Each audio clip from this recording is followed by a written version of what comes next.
Baik, Assalamualaikum warahmatullahi wabarakatuh. Salam sejahtera untuk kita semua. Selamat siang. Yang sama-sama kita hormati kakak-kakak komisioner. Sebelah kiri saya adalah kandidat Dr. Diah Puspitari di NPD. Beliau adalah ketua subkomisi advokasi yang juga pengampu klaster pelindung khusus anak, dalam hal ini kekerasan di saat bencana, dan juga anak dengan disabilitas ya. Dan Kak Diah ini juga salah seorang PIC yang melakukan pengawasan terkait dugaan kekerasan fisik atau psikis di salah satu sekolah swasta di Tangerang Selatan. Sebelah kanan saya Kak Dr. Aris. Beliau adalah ketua subkomisi Wasmonet, kemudian pengampu klaster bidang pendidikan, waktu luang, budaya, dan agama. Sebelah kanannya adalah Kak Kawian. Beliau adalah ketua subkomisi data dan informasi dan pengampu klaster pelindung khusus anak dalam hal pornografi, kemudian anak dengan HIV/AIDS. Baik, tentu yang kami cintai teman-teman media yang telah hadir dalam undangan KPA. Pertama, Komisi Perlindungan Anak Indonesia sebagaimana mandat Undang-Undang 35 tahun 2014 bahwa keberadaan lembaga ini adalah melakukan pengawasan terkait efektivitas penyelenggaraan pemenuhan hak anak di seluruh Indonesia. Dan di pasal 76 itu kita juga melakukan pengawasan baik terkait pemenuhan maupun di pelindungan anak. Dalam kasus salah satu sekolah di Tangerang Selatan ini, KPAI mendapat aduan 1 minggu yang lalu, dan tentu salah satu aduan itu bersumber dari teman-teman media, dan kita sudah melakukan pengawasan dengan menurunkan 2 tim secara kontinu, yaitu Kak Diah dan Kak Aris, untuk melakukan koordinasi baik terhadap penanganan anak korban maksudnya, dan memastikan anak korban tertangani secara baik dari sisi kesehatan maupun dari sisi hak-hak lain sebagaimana mandat Undang-Undang Perlindungan Anak. Dan kita sudah bertemu dengan anak korban yang nanti Kak Diah dan Kak Aris untuk menceritakan seperti apa, tentu dengan informasi-informasi yang umum karena informasi detailnya nanti akan sedang berproses di Polres Tangerang Selatan.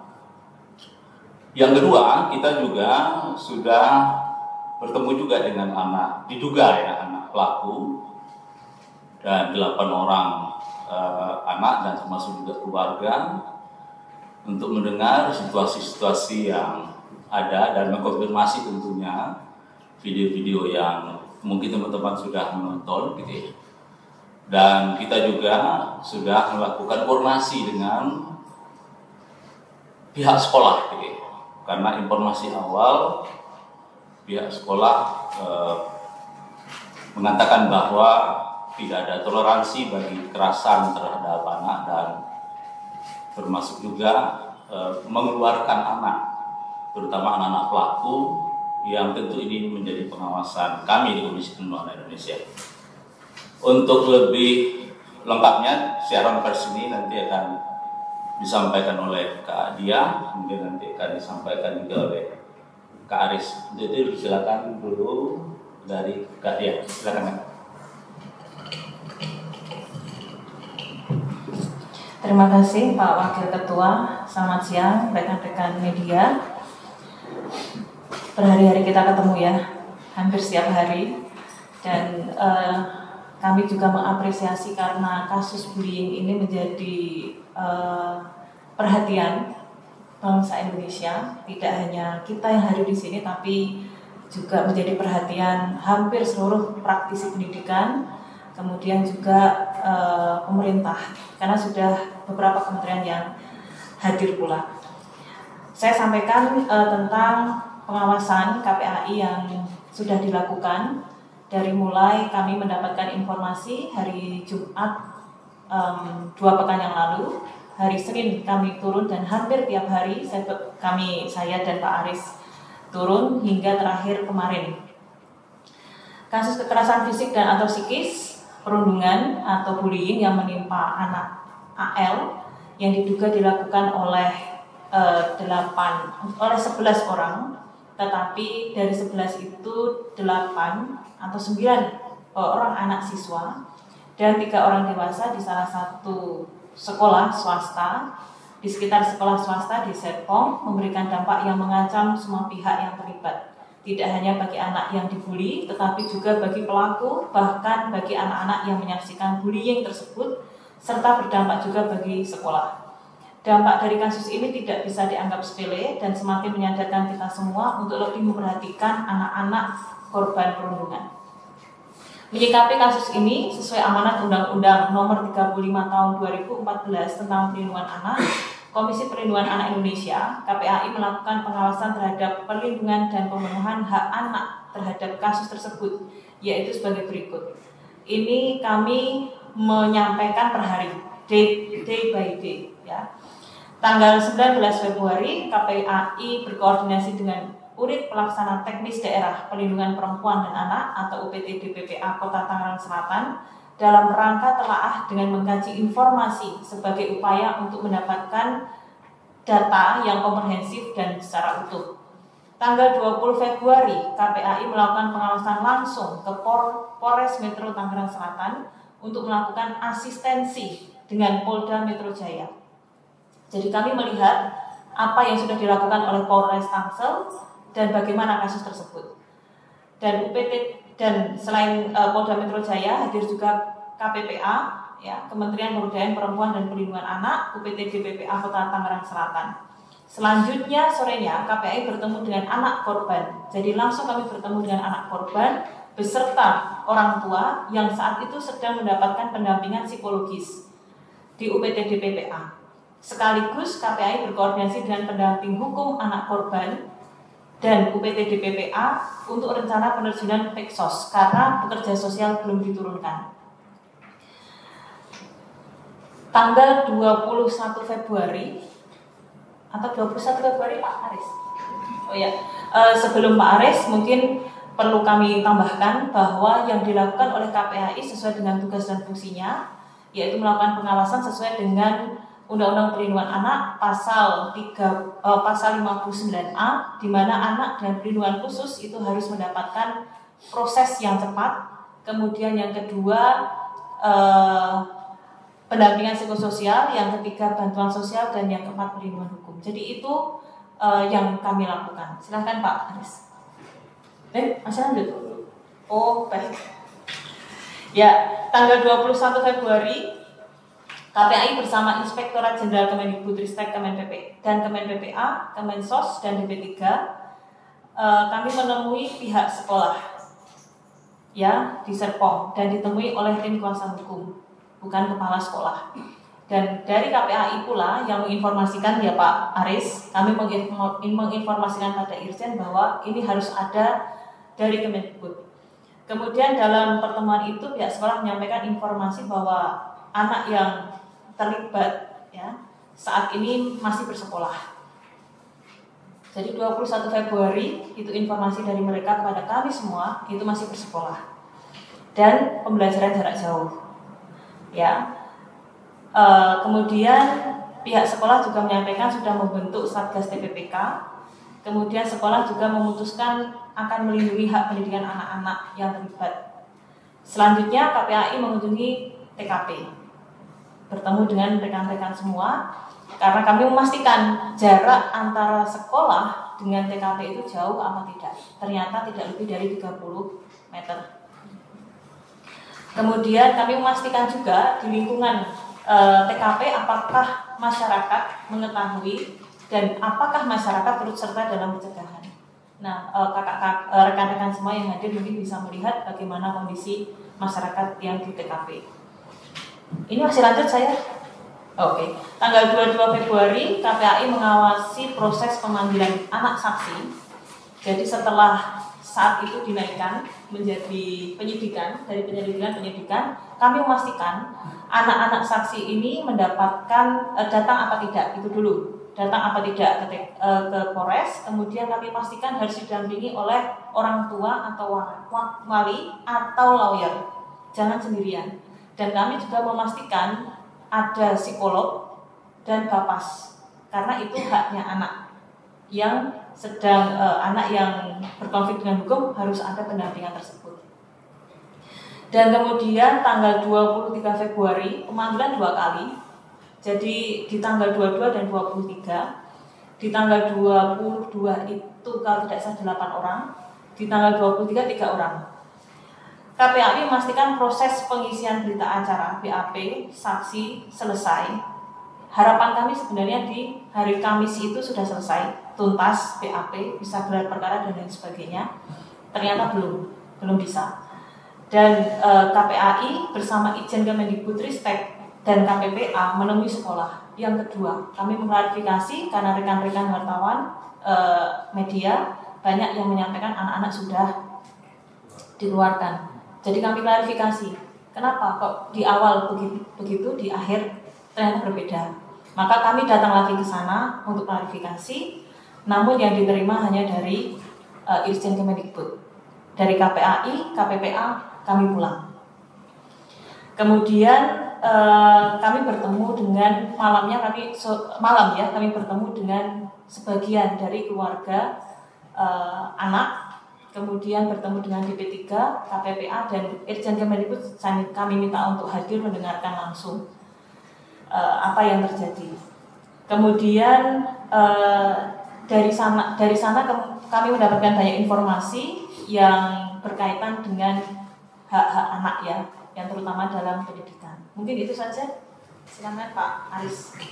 Terima kasih Pak Wakil Bu Lia. Kami lanjutkan.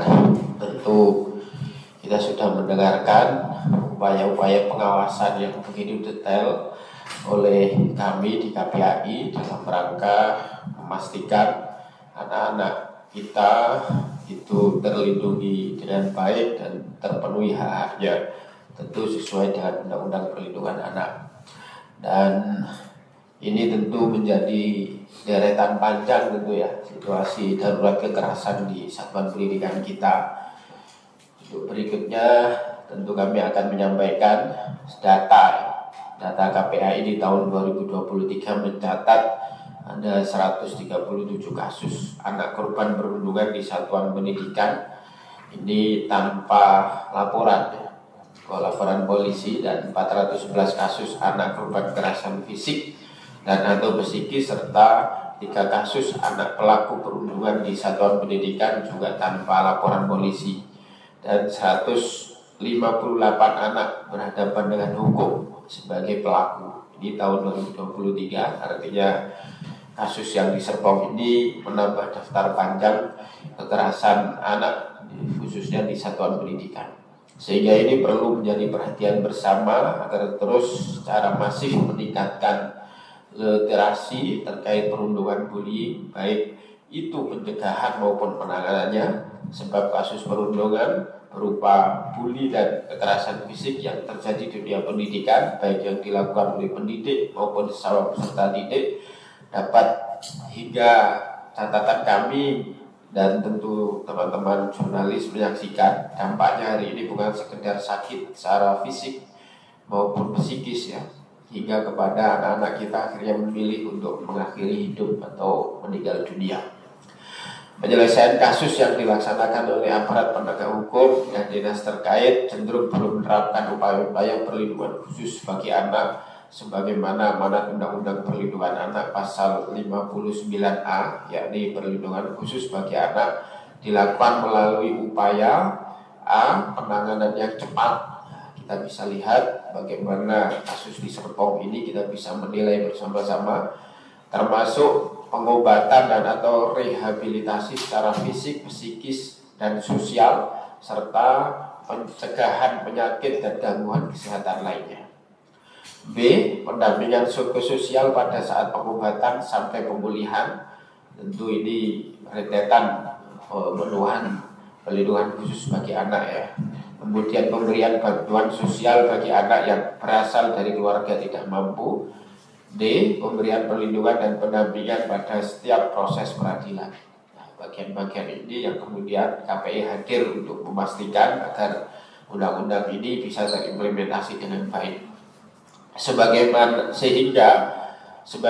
salah satu tugas KPAI yaitu memberikan masukan, usulan dan rekomendasi ya, tentang penyelenggaraan perlindungan anak, maka dari itu KPAI dari kasus kekerasan di Serpong ini merekomendasikan beberapa hal. 1. Kementerian Koordinator Bidang Pembangunan Manusia dan Kebudayaan Republik Indonesia agar dapat mengkoordinasikan penyelesaian dan pengawasan terkait dengan pemenuhan hak anak korban dan anak berhadapan dengan hukum, terutama pada aspek pendidikan, pendampingan, dan rehabilitasi. 2. Kementerian Pemberdayaan Perempuan dan Perlindungan Anak Republik Indonesia agar memberikan perhatian dan pendampingan secara penuh, terutama pada pelayanan yang masih diperlukan oleh anak-anak yang menjadi korban maupun yang berhadapan hukum di lapangan. 3. Kementerian Pendidikan, Kebudayaan, Riset, dan Teknologi Republik Indonesia akan memberikan kesempatan kepada anak yang terlibat untuk melakukan dan menuntaskan pendidikan di bangku SMA dan melakukan evaluasi menyeluruh terhadap sistem pendidikan yang berbasis internasional dengan tetap mengakomodasi sistem pendidikan di Indonesia yang tentu memiliki perspektif perlindungan anak. 4. Kepolisian Republik Indonesia agar memberikan atensi pada kasus ini sehingga penyelesaian kasus ini bisa berjalan cepat dengan tetap memperhatikan undang-undang sistem peradilan pidana anak. Selanjutnya nomor 5 dan seterusnya kami persilakan untuk dibacakan oleh Kak Kawian. Izin meneruskan rekomendasi yang kelima. Wali Kota Tangerang Selatan agar memberikan atensi pada kasus ini, mengingat kejadian kekerasan saat ini juga terjadi di sekolah yang sama. 6. Kepolisian Resort Metro Tangerang Selatan agar menuntaskan kasus ini dengan cepat dan profesional serta tetap memperhatikan prinsip kepentingan terbaik bagi anak. Rekomendasi yang ketujuh, Dinas Pendidikan Provinsi Banten agar mengawal kasus ini dengan tetap memperhatikan pemenuhan hak anak dan mendengarkan informasi dengan seksama dan berimbang dari berbagai pihak. Yang ke-8, DP3AP2PKB Kota Tangerang Selatan agar memberikan pendampingan kasus dengan upaya maksimal hingga tuntas. 9. UPTD PPA Kota Tangerang Selatan agar senantiasa memberikan pendampingan kasus, terutama pada anak korban dan keluarga.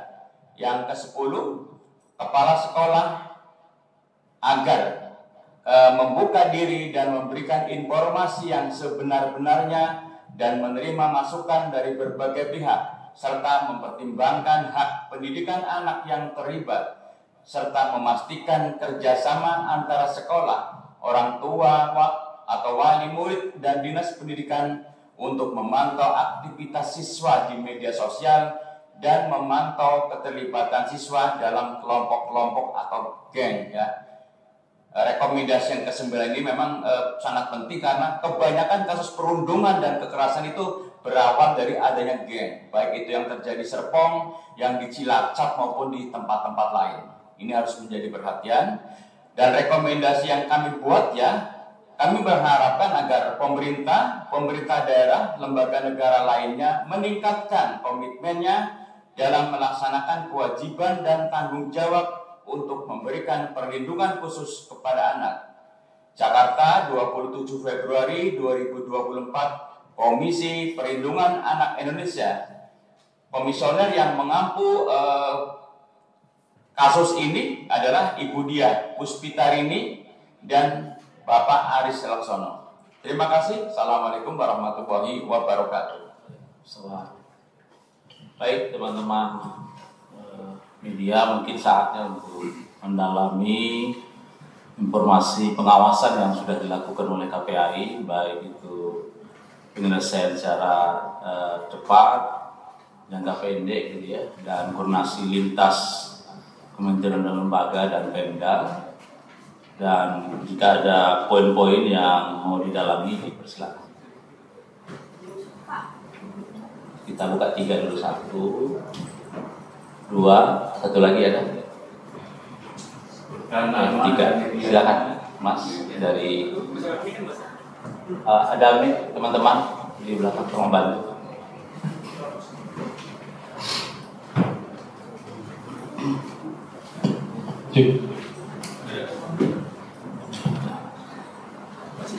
Silakan. Ya, selamat siang Bapak. Terima kasih atas waktunya Mas Jasa, Mbak Dia, Mas Aris dan Mas Awian atas penjelasannya. Perkenalkan, saya Savelo dari Tempo, Mas, Mbak. Mungkin tadi sudah disampaikan bagaimana penanganan dari KPAI ya kan, Mas, Mbak. Tetapi seandainya nih dalam tahun ke depan, satu tahun ke depan kasus ini sudah hilang gitu kan, Mas, Mbak. Dan 5 tahun berikutnya atau bahkan 10 tahun berikutnya anak-anak yang ada di kasus ini terlibat kan sudah nantinya akan dewasa, Mas, Mbak.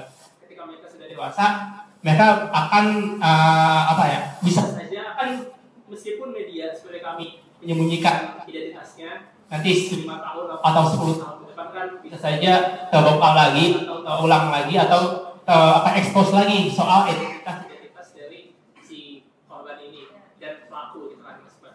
Nah, pertanyaannya pelindungannya sejauh mana? Apakah pelindungan identitas korban ini dan pelaku ini yang masih anak ini bisa sampai mereka nanti dewasa gitu, Mas, Mbak?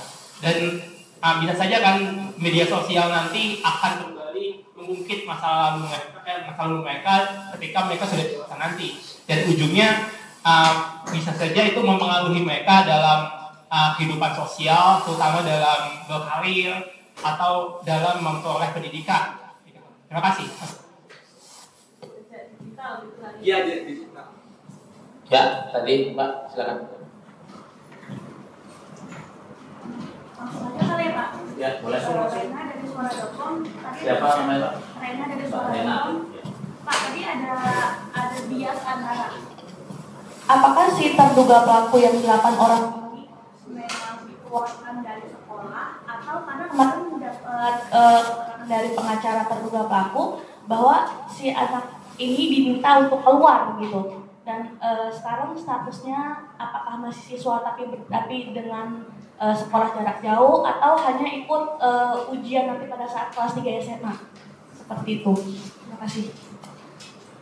Akhir Pak, silakan Pak. Terima kasih, saya Taufik dari Paragraf Kota ini. Mungkin masih berhubungan dengan teman Rena. Terkait dengan para pelaku siswa, kadang-kadang kita memberikan perlindungan kepada korban saja.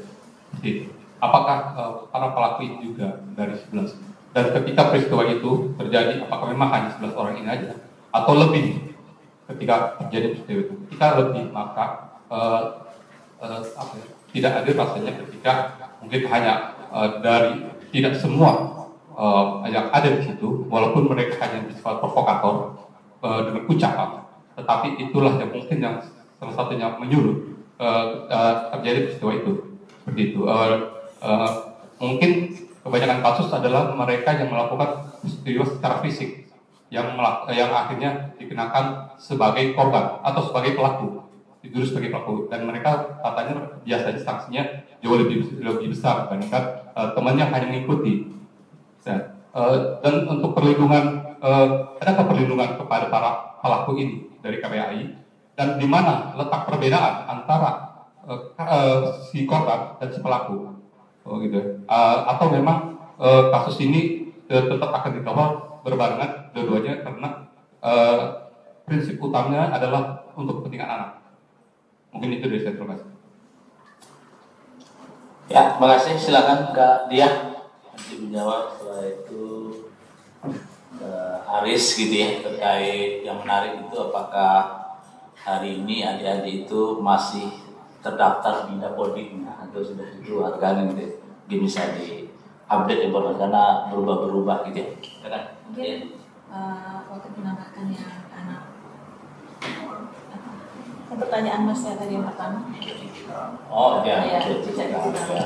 Apa identitas? Iya, sebetulnya kan dalam sistem peradilan pidana anak kita, baik anak pelaku, korban maupun saksi itu kan dilindungi identitasnya. Dan bahkan di pasal 18 itu ancaman pidananya 5 tahun bagi orang yang mengumumkan identitas anak gitu ya. Misalnya wajah pelaku, wajah korban, wajah saksi gitu ya. Kemudian termasuk juga orang tuanya gitu ya, baik pelaku maupun korban gitu ya. Maka untuk memastikan agar identitas ini tidak terekspos secara luas, kita sudah bersurat ke Kominfo untuk men-take down video yang viral itu, karena kita melihat video itu adalah video kekerasan, satu, kemudian kedua tentu kita khawatir ya terkait masa depan anak, baik anak korban maupun anak pelaku dan anak saksi, dan kita khawatir juga anak-anak lain terinspirasi melakukan kekerasan yang sama gitu ya. Jadi di dalam undang-undang sistem peradilan pidana anak kita memang memprotek itu, karena bagaimanapun juga dia masih usia anak, punya masa depan, punya kesempatan untuk diperbaiki, dan tentu semua pihak dalam proses ini kita minta pertanggungjawabannya gitu, baik orang tua, kemudian para aparat hukum gitu ya, para medsos, psikolog dan semua profesi untuk melihat secara utuh. Karena kita belajar dengan kasus AG di Jakarta, yang dimana semua pejabat publik marah dan seterusnya, tapi dalam proses persidangan kan terkoreksi semua apa yang menjadi amarah di awal itu. Jadi kita sangat hati-hati menangani kasus ini gitu ya, bahwa prinsipnya bagi KPAI kekerasan tidak dibolehkan siapapun itu, termasuk juga anak.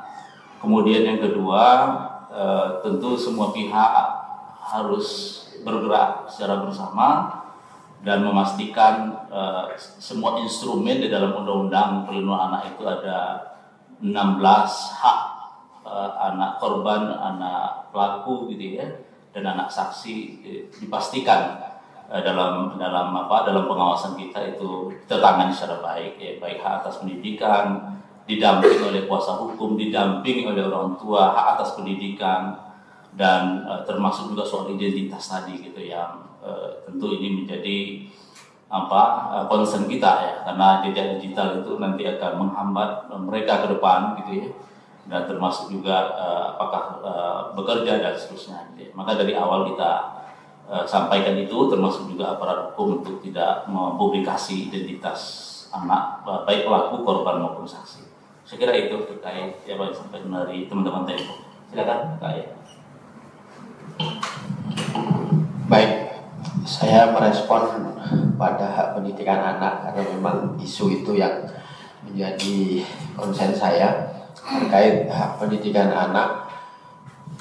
Kalau korban tentu jelas ya masih terpenuhi secara baik, kemudian anak yang berhadapan dengan hukum atau anak yang hari ini statusnya saksi atau anak yang terduga pelaku, memang ini hal yang kami sesalkan. Kenapa? Karena di awal BINUS memberikan informasi bahwa anak-anak ini tetap diberikan layanan hak pendidikannya dengan model PJJ, pembelajaran jarak jauh. Tetapi di tengah pengawasan kami menemukan dari KPAI tidak dapat pihak sekolah tidak memberikan respon yang positif terhadap KPAI. Dan di sini dijelaskan ada harapan dari KPAI bahwa kepala sekolah BINUS harus membuka diri dan memberikan informasi yang sebenar-benarnya. Nah, sikap KPAI satu sisi ini sekolah internasional yang berkaitan dengan nama baik, mohon maaf berkaitan dengan saham juga di situ, karena itu tidak termungkin pasti berkaitan di situ.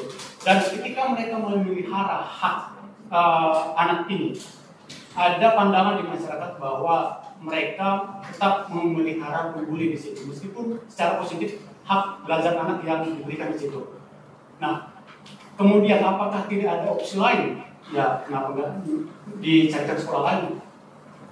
Kemudian, apa upaya dari KPAI untuk bertemu dan yang membicarakan hal ini dengan kepala sekolah? Karena selama ini kan ditempan dengan proses hukum. Terima kasih. Cek. Ya, terima kasih Bapak dan Ibu. Perkenalkan, nama saya Gisel dari iNews. Tadi Ibu Dia sempat mengatakan soal pemenuhan hak anak yang tidak hanya kasus di Serpong saja. Nah, saya izin untuk tanya soal isu lain, tapi masih juga berhubungan dengan kasus bullying begitu. Jadi terkait dengan kasus meninggalnya santri di salah satu ponpes yang ada di Kediri pada hari Jumat 23 Februari yang lalu, itu kan juga diduga meninggalnya akibat penganiayaan yang dilakukan oleh 4 orang rekan temannya gitu, yang juga masih di bawah umur kan. Kemudian tanggapan dari KPAI seperti apa dan tindak lanjutnya nanti bagaimana untuk pelaku maupun untuk keluarga korban begitu. Terima kasih.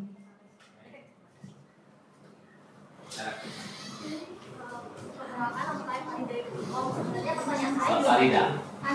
Mbak Fani dari Ikom. Sebetulnya pertanyaan saya ada berbeda dari Mbak Gisel tadi. Sebenarnya pertanyaan saya nggak jauh berbeda dari Mbak Gisel tadi, bahwa ada penganiayaan yang terjadi di pondok pesantren. Nah, kasus penganiayaan ini kan menambah daftar terjadinya kasus penganiayaan di lingkungan sekolah. Konvers ataupun sekolah kadang itu cenderung menutupi kasus tersebut. Apakah dari KPAI ada rekomendasi kementerian terkait atau sebagainya untuk memberikan sanksi dan sebagainya? Terima kasih.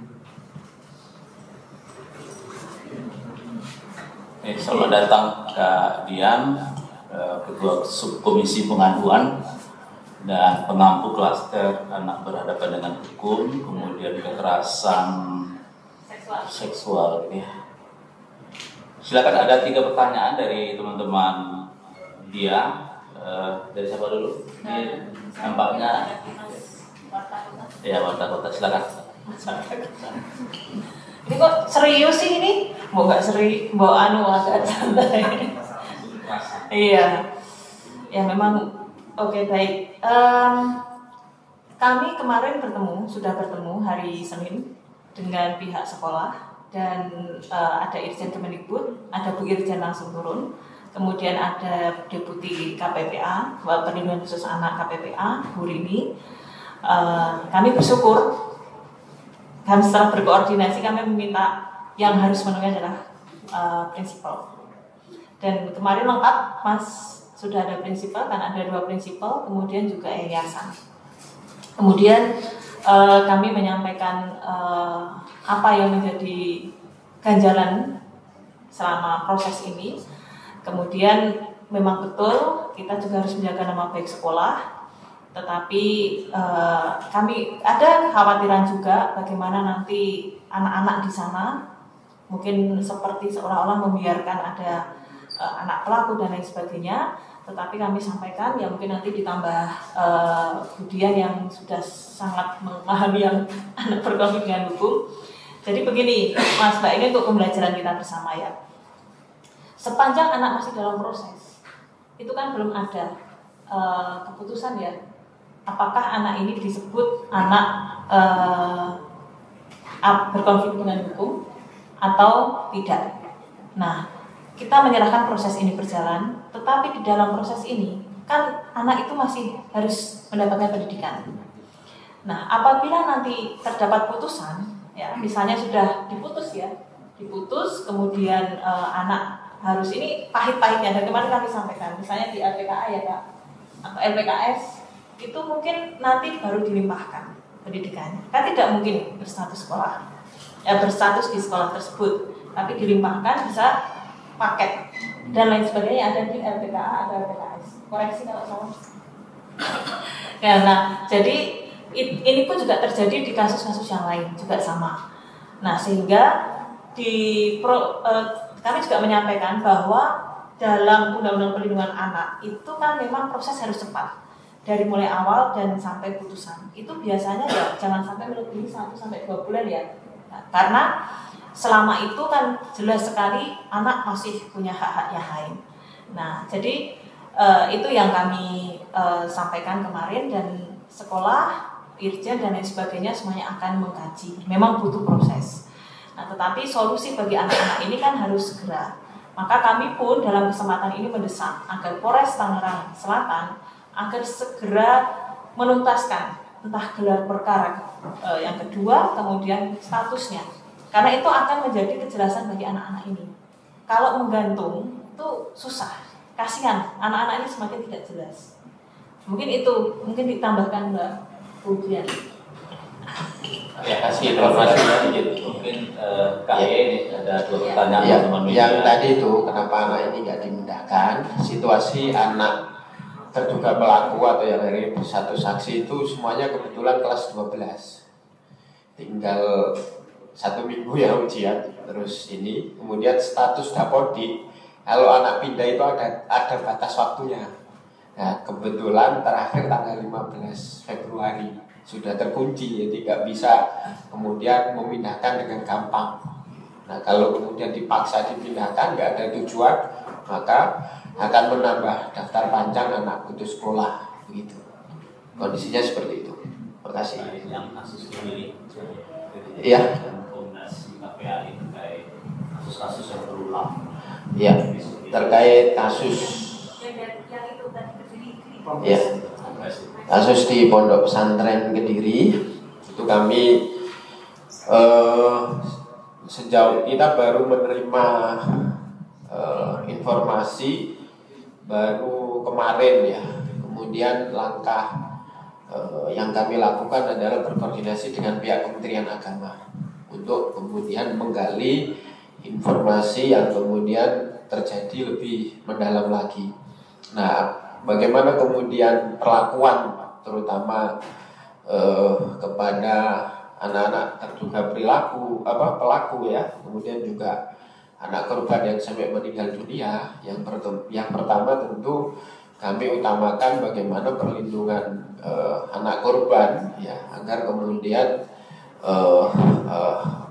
mendapatkan rasa keadilannya, pastinya itu yang diutamakan. Kemudian bagaimana kemudian anak-anak terduga pelaku ya, tentu kita akan berproses dan ini sudah ditangani oleh kepolisian setempat gitu, dan tentu akan kita lakukan pengawasan, kemudian kita jangkau bagaimana kemudian mulai dari perlindungan khususnya, bagaimana perlindungan khusus dalam konteks ini anak-anak juga berhak mendapatkan pendampingan, berhak mendapatkan pendampingan hukum, berhak mendapatkan pendampingan secara psikis dan seterusnya, dengan cara kita dorong pihak UPTD BPA setempat untuk kemudian terlibat menangani kasus ini. Dan tentu bagaimana kemudian pemenuhan hak-haknya, dan kami juga kemudian harus menghormati proses hukum yang kemudian hari ini sedang berproses di pihak yang berwajib. Dan Kementerian Agama melalui Kanwil, kemudian Kementerian Agama Kabupaten Kediri juga sudah komunikasi dengan kita, dan kita minta untuk kemudian Kementerian Agama lebih serius lagi, dan juga bagaimana membantu agar kasus yang di pesantren di Kediri ini bisa segera terungkap dengan cepat. Saya kira itu responnya. Kak Ian, ada yang mau ditambahkan? Kalau dari saya mungkin menambahkan yang Pak Dasar tadi sebut soal ancaman para pihak ya yang mempublikasikan anak yang berhadapan dengan hukum. Ini mumpung teman-teman media semuanya, untuk saya sekedar mengingatkan, saya juga pernah dulu sebagai wartawan ya, tentang pedoman pemberitaan ramah anak. Jadi memang kalau anak yang berhadapan dengan hukum itu harus dirahasiakan identitasnya. Kita dilarang untuk mempublikasikan identitas, nama, umur, ya, alamat orang tua dan sebagainya. Jadi, karena memang itu juga ada di peraturan Dewan Pers ya, tentang pedoman pemberitaan ramah anak. Saya kira itu, Pak Jasra, terima kasih.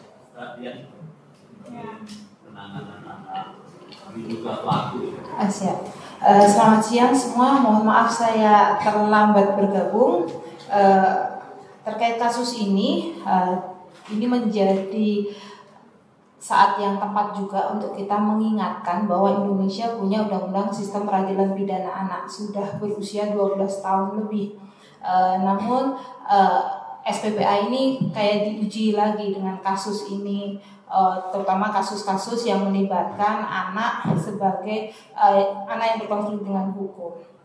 Nah, SPPA sendiri sebenarnya tujuan utamanya yaitu mencegah dampak negatif dari sistem peradilan pidana yang ada di Indonesia, supaya anak tidak berdampak negatif, seperti proses yang panjang, kemudian labeling, kemudian bahkan tadi teman-teman komisioner sudah menyebutkan tentang dampak akses pendidikan terhadap anak, bahkan mungkin juga berdampak pada kesehatan mereka. Jadi banyak panjang dan banyak sekali dampak yang akan dihadapi oleh anak. Untuk itu perlu secara bijaksana penyidik kepolisian Tangerang Selatan untuk menegakkan undang-undang SPPA tersebut, di mana di sana harus terlibat petugas kemasyarakatan yang terdiri dari pembimbing kemasyarakatan Bapas, pekerja sosial profesional, di mana keduanya akan melakukan observasi terhadap situasi anak dan merekomendasikan kepada penyidik upaya apa saja, termasuk misalnya kalau di SPPA itu dikenal istilah diversi. Jadi kalau semisal ini bukan rekomendasi dari kami, tapi karena kita tidak tahu situasi penyidikannya seperti apa, BAP-nya seperti apa, kita tidak tahu. Tapi di SPPA dikenal ada proses namanya diversi yang bisa diambil menjadi salah satu alternatif penyelesaian perkara anak.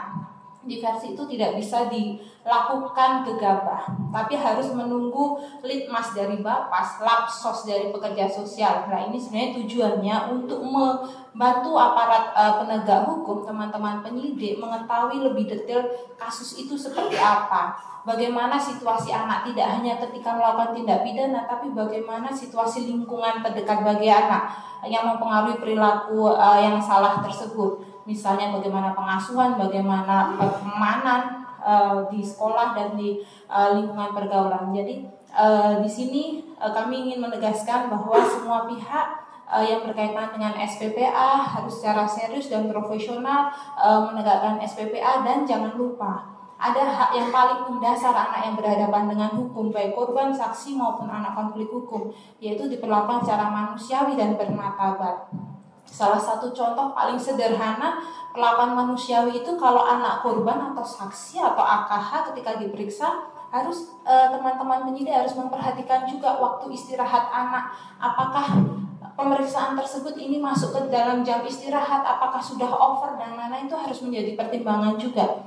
Jadi inilah perbedaan SPPA dengan peradilan umum untuk orang dewasa. Nah, disinilah kasus ini juga harus diterapkan secara serius SPPA, supaya anak-anak tersebut di kasus ini tidak mengalami reviktimisasi dengan proses hukum yang berlebihan atau kemudian eksploitatif dan lain-lain. Nah, itu saja kalau dari saya penegasan terkait dengan SPPA. Ya, terima kasih. Saya kira cukup ya. Nanti kalau ada pendalaman masing-masing tim itu silakan. Kemudian perlu kami sampaikan terakhir bahwa kita sudah berkoordinasi juga dengan LPSK agar dan keluarga korban sudah melaporkan ke LPSK. Kalau jika nanti ini berlanjut kepada proses persidangan, Ya tentu ini bagian dari hak korban, yaitu ada restitusi ya, yang tentu bagian dari proses sistem peradilan pidana anak kita. Saya kira itu cukup teman-teman. Terima kasih atas atensi dan kehadiran teman-teman media, dan kami mohon teman-teman mengkabarkan ke seluruh Indonesia dan termasuk juga anak-anak kita agar kasus ini tentu menjadi pembelajaran para pihak dan ada perubahan-perubahan ke depan yang tentu akan menjadi pengawasan kita. Dan tentu hari ini adalah update kami dari hasil pengawasan. Tentu kami akan update nanti ke depan jika ada perkembangan-perkembangan sehingga kasus ini dinyatakan tuntas. Demikian, terima kasih. Assalamualaikum warahmatullahi wabarakatuh. Selamat sore.